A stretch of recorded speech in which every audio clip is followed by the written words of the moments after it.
Olá pessoal, na aula de hoje nós vamos falar sobre a composição química das células. Basicamente nós vamos falar das biomoléculas.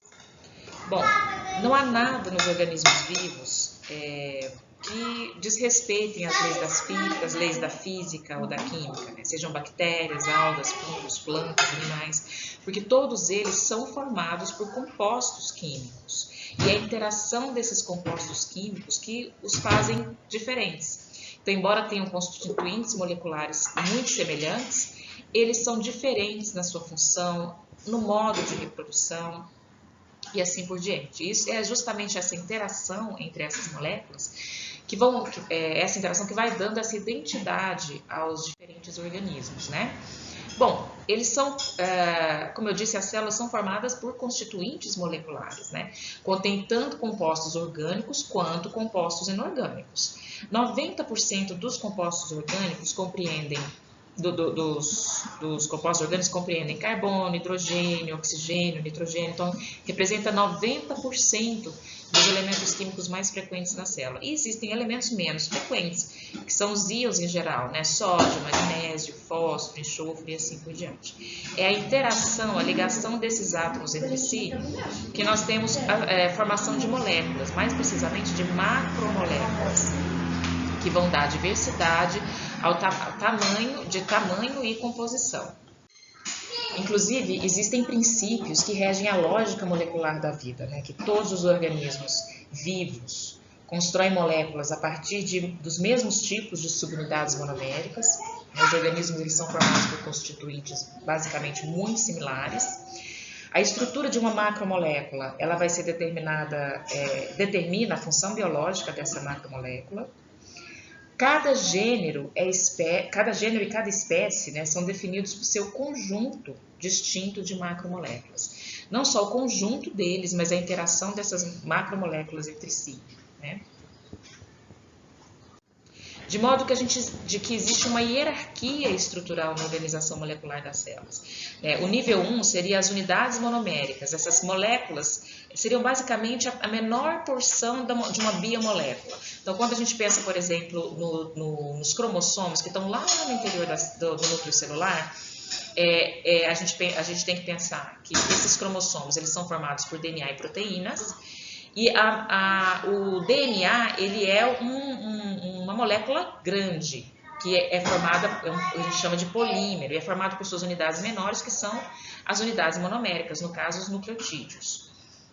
Outro exemplo são, por exemplo, a membrana plasmática. Quando a gente pensa na membrana plasmática, a gente pensa em lipídios e proteínas. Todos eles também são formados por unidades menores, sejam aminoácidos, sejam ácidos graxos. Quando a gente pensa numa parede celular, ela é composta de celulose, né? É um carboidrato que também tem suas unidades menores, seus monômeros, os monossacarídeos. De modo que as biomoléculas, o que são essas biomoléculas? São moléculas orgânicas que constituem os seres vivos e são elas que a gente vai estudar. Então, 70% de um ser vivo, em geral, é constituído por água. Por quê? Porque as reações químicas que vão dar origem a essas macromoléculas ocorrem em meio aquoso. E 30% são químicos, são compostos químicos, sejam íons inorgânicos, sejam moléculas menores, como também a gente pode dividir essas moléculas, essas biomoléculas, em 4 classes específicas, que são os de carboidratos, proteínas, lipídios e ácidos nucleicos. Nós vamos estudar exatamente esses 4 tipos de macromoléculas ou biomoléculas que vão formar que vão formar a estrutura básica de uma célula.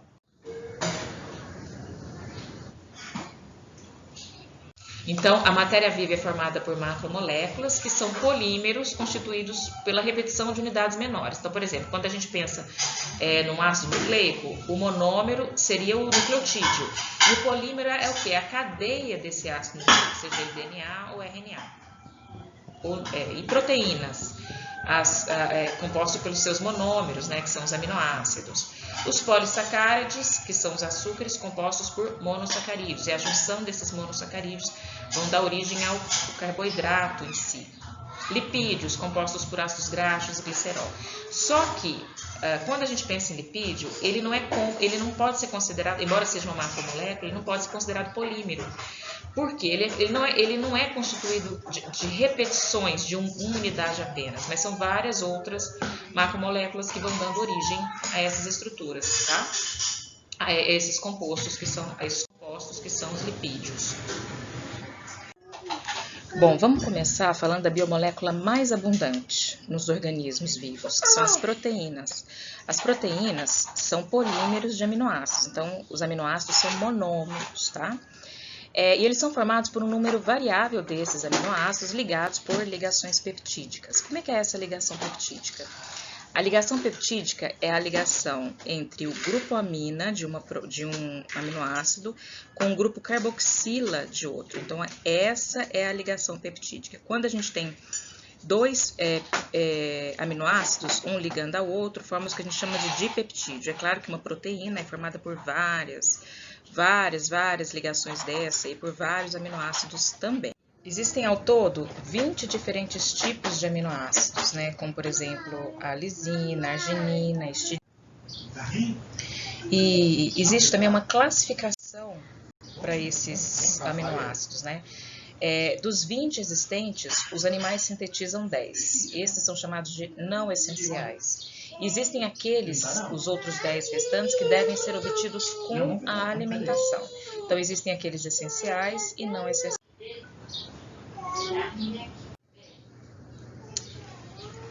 Bom, as proteínas, elas são polifuncionais, então existem N funções para proteínas. Ela pode ser uma enzima, então ela vai ter uma função enzimática, ela pode ter função estrutural, ela pode ser um hormônio, e aí ter função informacional, de transporte, de defesa, como por exemplo as imunoglobulinas. E é bom a gente lembrar que as proteínas, elas são derivadas do RNA, que por sua vez vem do DNA. Então, a transformação do DNA em RNA é um processo de transcrição, e do RNA para proteínas, o processo é chamado de tradução. E as proteínas, tão logo sejam traduzidas, elas também têm que ter uma conformação tridimensional específica. E é isso que vai determinar a função daquela proteína.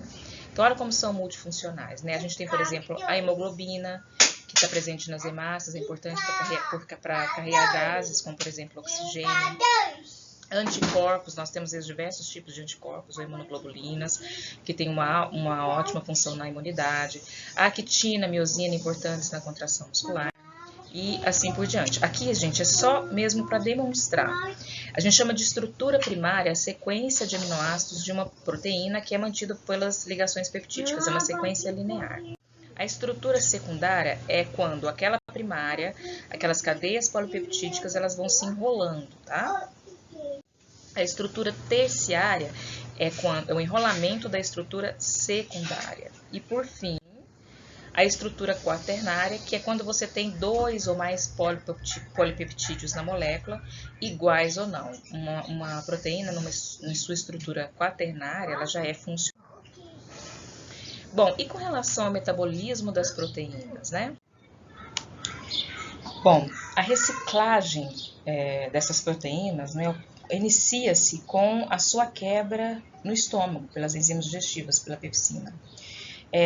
No intestino ocorre a absorção desses aminoácidos e no fígado, o fígado vai extrair uma grande parte desses aminoácidos, ele vai deixar só em torno de 30% que nós ingerimos, né, de proteínas, vão voltar para a circulação. E aí elas podem dar origem a diferentes proteínas, como por exemplo a albumina, que é uma proteína de transporte, a alfa-1 e alfa-2 globulinas, as beta-globulinas também, que formam as lipoproteínas de baixa densidade, a transferrina, formam também os fatores de coagulação sanguínea, todas essas são proteínas plasmáticas. O fígado, ele também pega as bases nitrogenadas desses aminoácidos, né, e utiliza para a síntese de ácidos nucleicos novamente.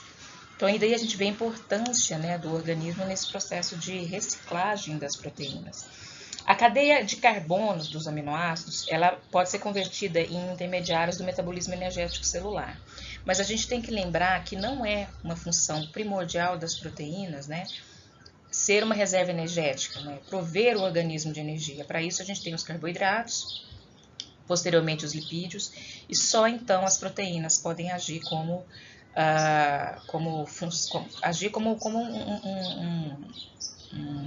um salvaguarda, né, de energia para o corpo. Bom, e com relação aos carboidratos, eles também são chamados de polissacárides ou polissacarídeos. Eles são polímeros de monossacarídeos, são moléculas, as mais abundantes na natureza são elas, tá? É a principal fonte de energia e de alimentação dos seres vivos.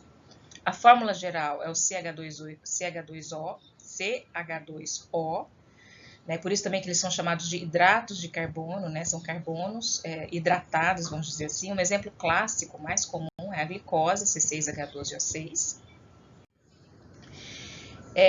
Eles se ligam, se os aminoácidos é por meio de ligações peptídicas, aqui é por meio de ligações glicosídicas, tá? Ocorre observem, entre o grupo, esse grupo hidroxila de cada um deles, tá vendo? E forma-se então a ligação glicosídica. Aqui a gente tem um monossacáride, que é a glicose, com outro monossacáride, que é outra glicose, e assim eles vão formando os disacarídeos. Quando a gente tem, por exemplo, a associação de glicose com frutose, a gente tem a sacarose.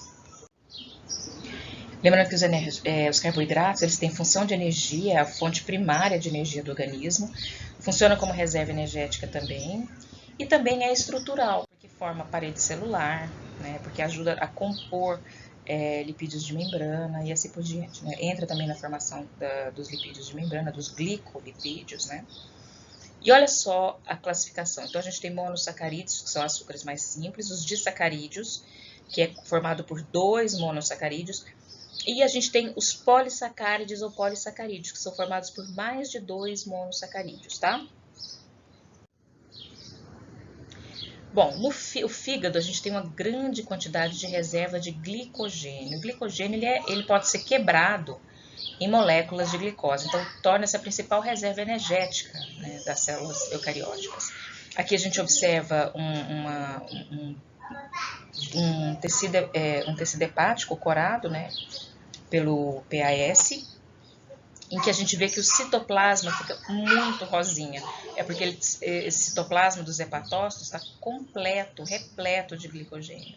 Aqui do mesmo jeito, aqui a gente consegue ver grânulos, só que aqui é por microscopia eletrônica de transmissão, a gente consegue ver os grânulos de glicogênio, como essas estruturas mais, essas partes circulares mais escuras.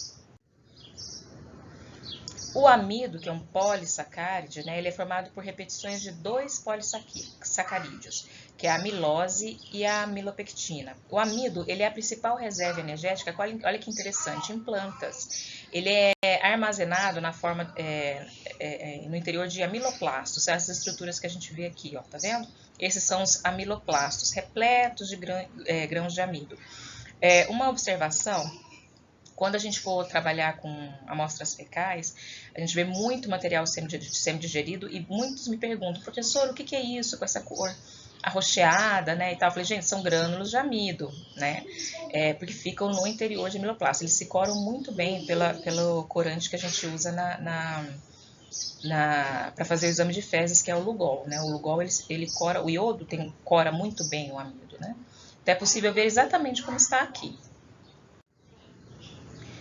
Polissacarídeos, então, são fontes de energia e eles entram também como importantes formadores, por exemplo, da parede vegetal.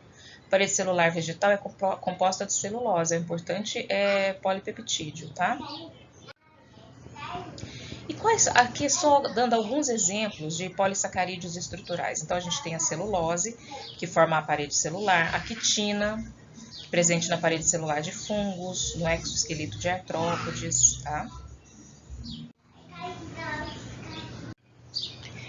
Bom, agora com relação aos lipídios. Os lipídios são, por definição, substâncias que, por hidrólise, fornecem ácidos graxos e outros compostos, tá? Ácidos graxos são ácidos orgânicos, compostos por pelo menos 10 átomos de carbono na sua estrutura. Eles têm esse grupo aqui, ó, C-OH.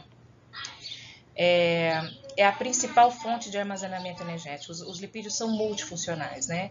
Como armazenamento genético, se a gente pensar se a gente pensa nos carbos, os carbos eles fornecem uma energia para sustentar as funções biológicas por mais ou menos 1 hora. Quando a gente pensa em lipídio, os lipídios fornecem energia para várias semanas, né? Então, ele é um metabolismo secundário, a gente fala que ele acontece secundariamente ao dos carboidratos, mas são super importantes porque mantém, né, a reserva, porque mantém a energia das células, consegue manter a energia das células por muito tempo. Né? A quebra de um lipídio, a hidrólise de um lipídio, fornece quase que o dobro de calorias do que a quebra de um carboidrato, tá? Então, olha só, aqui a gente tem os ácidos graxos compostos por C-OH, e aqui a gente tem, por exemplo, o glicerol. A associação do ácido graxo com o glicerol, a gente tem os triglicerídeos. Os triglicerídeos são a principal reserva energética do homem e dos animais, tá? E os lipídios, eles podem tanto ter ligações, somente ligações saturadas, ligações simples na molécula, como ligações insaturadas ou duplas na molécula também, tá? Daí a gente vê que as substâncias que os lipídios eles podem ser sólidos ou líquidos. Gordura são lipídios de ácidos saturados sólidos à temperatura do ambiente produzidas por animais. E os óleos são glicerídeos de ácidos insaturados, líquidos à temperatura ambiente, tá? Os óleos são basicamente produzidos por plantas. Então a gente tem gordura, que é composto por, tá vendo, gente? Ácidos saturados por ligações simples. E os óleos são glicerídeos compostos de ácidos insaturados, quer dizer, com ligações duplas, né? Os ácidos graxos não essenciais são aqueles que nós não produzimos pelo nosso organismo.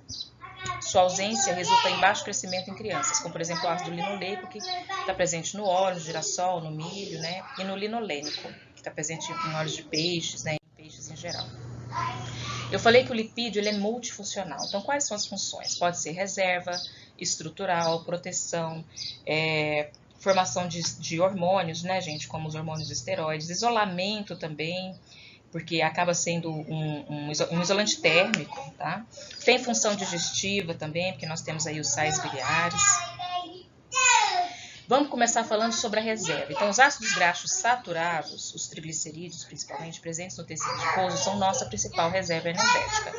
Quando a gente tem uma degradação excessiva dessa substância no nosso organismo, há a geração de corpos cetônicos. Isso aqui a gente vai falar na nossa aula de urinálise, né? Porque é muito interessante, né? Algumas dietas, que são as dietas cetogênicas, algumas alterações também, como ocorre, por exemplo, na cetogênese diabética, você tem uma grande quantidade de corpos cetônicos circulantes e eles têm uma natureza ácida, então eles diminuem o pH sanguíneo, diminuem também o pH urinário, né? Porque corpos cetônicos em excesso eles são liberados, são eliminados pela urina. No momento certo a gente vai falar deles. Com relação à estrutural, manutenção de membranas celulares, a gente sabe, por exemplo, que os fosfolipídios, né?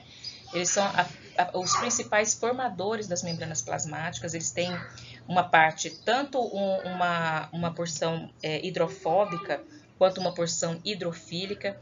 E isso é super importante, porque a porção hidrofílica fica do lado externo, né, em contato ou com o citoplasma ou com a parte externa da célula, enquanto que as partes hidrofóbicas ficam umas voltadas para as outras, né? A gente também tem glicolipídios, tem colesterol, então essa função estrutural é realmente muito importante. A gente tem que lembrar da membrana plasmática.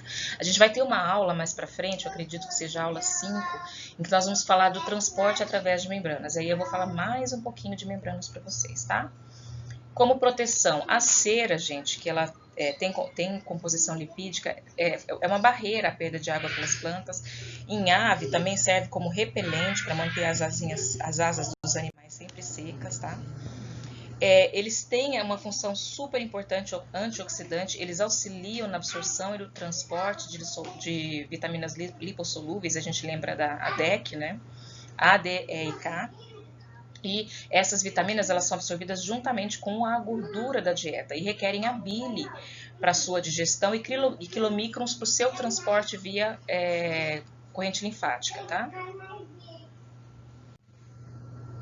Olha a função hormonal dos lipídios, né? Existem lipídios entrando na composição, especialmente de hormônios esteroides ovarianos e testiculares. Por exemplo, o estrógeno e a progesterona e a testosterona também.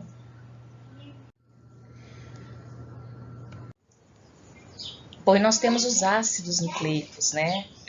Pode ser tanto de DNA quanto RNA. O de RNA também é chamado de ácidos ribonucleicos. São polímeros de nucleotídeos, quer dizer, as unidades menores são os nucleotídeos. E cada nucleotídeo é composto por uma base nitrogenada específica, uma pentose e um grupo fosfato. A pentose, no caso, é o açúcar, né? Nos seres vivos, então, há dois tipos de ácidos nucleicos. O DNA, que é o ácido desoxirribonucleico, e o RNA, que é o ribonucleico. Tá? O DNA, gente, ele nada mais é do que a fonte da informação genética do organismo. Né? E é por eles que a gente tem a síntese, é através dele que a gente tem a síntese de RNA e posteriormente de proteínas. Essa síntese dessas proteínas, dessa macromolécula, isso aqui é o dogma da biologia molecular. Né? O DNA... ele, por replicação, ele dá origem a outra molécula de DNA, por transcrição a uma molécula de RNA, e a tradução é quando uma molécula de RNA origina uma proteína. Aqui fala com relação às diferenças, quais as principais diferenças entre ácidos nucleicos e ribonucleicos, né? Como a gente falou, o ácido nucleico ele é composto por uma base nitrogenada, por uma pentose, que é o açúcar, mais um grupo fosfato. Então, quais são as bases nitrogenadas que a gente encontra no DNA e no RNA? Do DNA, a gente tem as bases nitrogenadas adenina, guanina, citosina e timina. E no RNA, a gente tem todas essas, só que não temos a timina. No lugar da timina, nós temos a uracila.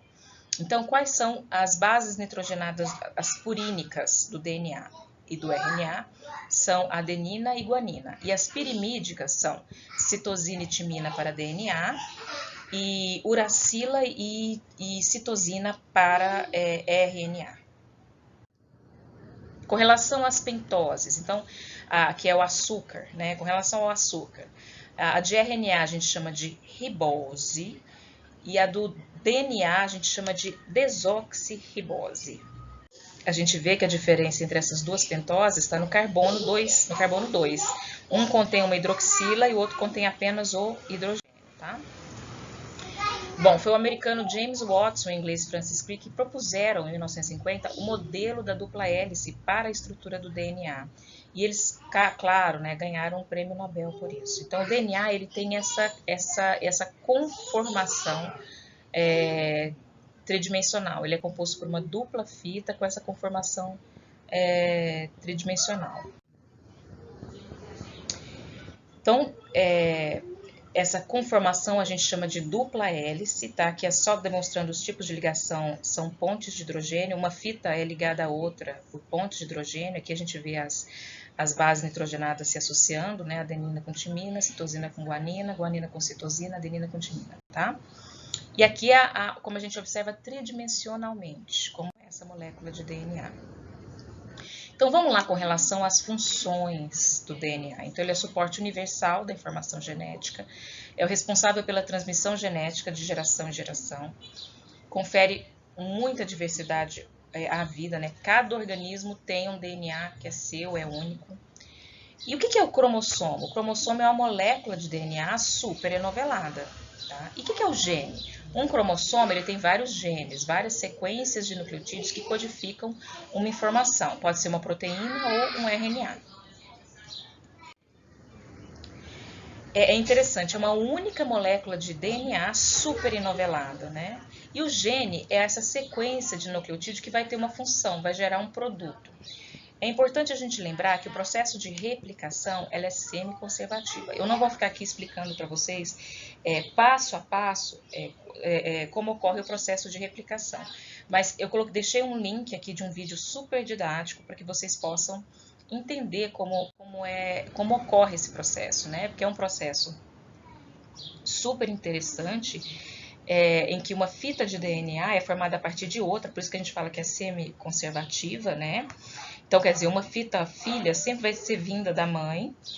É um processo, esse processo de replicação, ele ocorre durante o que a gente chama a fase S, né, da intérfase, e aí a gente tem várias enzimas, né, enzima helicase, as DNA polimerases e assim por diante, tá? Então, deem uma olhada lá, que vai ser interessante.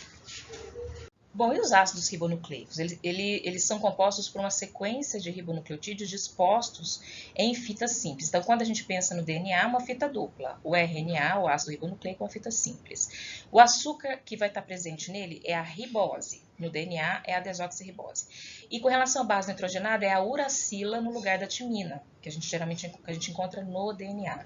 O RNA, se a gente for lembrar direitinho, é produzido, o RNA, por exemplo, o RNA ribossômico, ele é produzido lá no núcleo, mas eles são encontrados no citoplasma, ocorre esse processo de transporte lá para o citoplasma.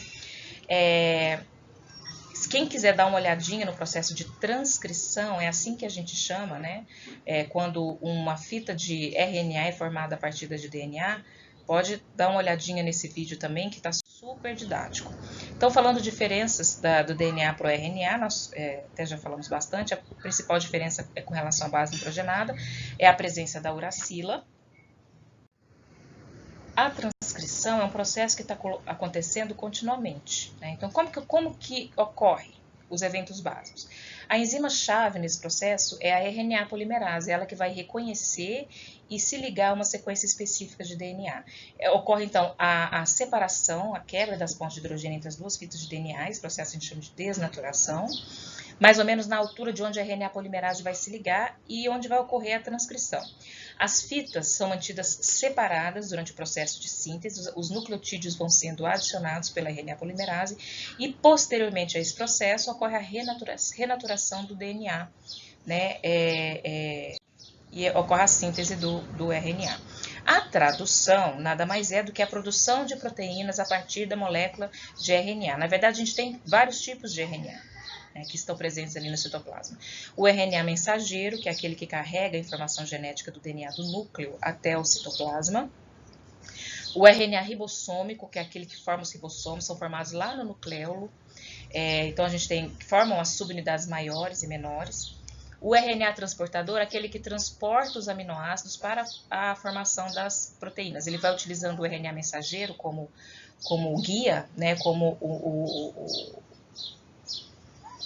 a fita a ser lida, né, e vai adicionando os aminoácidos conforme o códon de cada um. Quem quiser ver também sobre a tradução, eu inclusive recomendo, dê uma olhadinha no videozinho também que eu deixei aqui para vocês. Mas, de uma forma geral, como é que é o resumo da síntese proteica? Então, o DNA, ele vai nos dar o RNA mensageiro, que é produzido lá no núcleo. E aí a gente vai ter o RNA ribossômico e o RNA transportador com o RNA mensageiro, que é esse aqui que está em azul, vai sendo lido, tá vendo? Ele vai sendo lido de 3 em 3, por isso que a gente chama de códon, a cada 3 nucleotídeos, o RNA transportador vai adicionando aminoácidos a essa fita e formando a proteína, tá? Eu agradeço a atenção de vocês, eu espero que a aula possa ter ajudado e na próxima aula eu vou estar disponível para a gente tirar dúvidas, inclusive sobre o nosso estudo dirigido, tá? Um abraço e até a próxima.